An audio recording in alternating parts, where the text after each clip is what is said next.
Hello friends, welcome to Kavish IAS, Converting Possibilities into Reality. Hope you all are doing well and staying safe.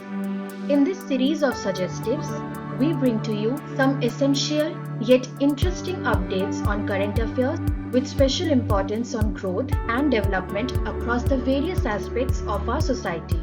These segments will also hold substantial weightage in the upcoming UPSC exams, be it the Prelims, Mains or the interviews.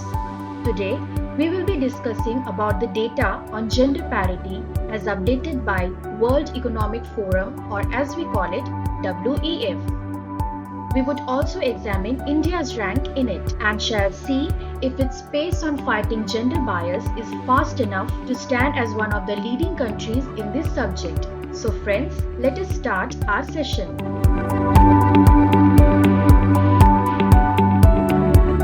The Global Gender Gap Report of 2023 provided by WEF suggests that the overall gender parity throughout the world is only about 68%, and with this pace, it would require about 132 years to attain complete gender parity. Health and survival indices depict least bias, that means out of all the criteria, this sector has most parity or equality. Other than that, Iceland remains to be the most gender equal nation for consecutively 14 years. Other European and American countries also have decent records in this subject. Coming to India and its status in this matter, it holds the 127th position out of all 146 countries. Although India has improved from its previous rank, there are still certain points that we need to think about.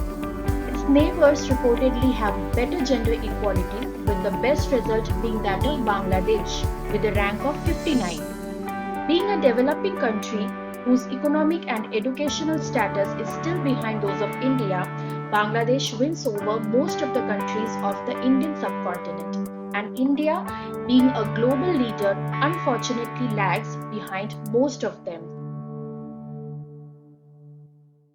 Now, we need to know about the indices based upon which the calculation has been made. They are health, polity and governance, occupation and education. As we are talking about India, let us see the status of India in these parameters. Coming to educational attainment, India ranks 107th rank with 96% of parity.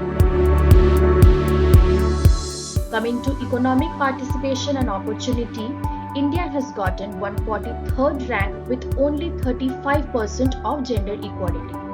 This suggests that women in our country are not contributing much to the national economy.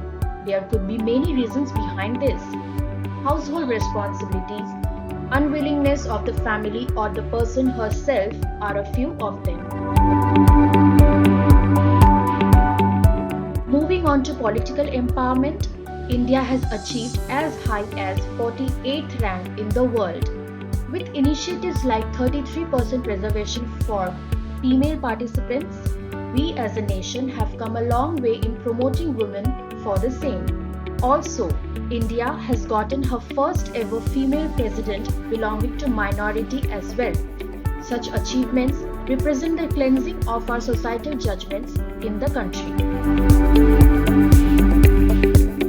When it comes to women's health and survival, we can see that India ranks the last of all with as high as 94% of parity, which is actually really high.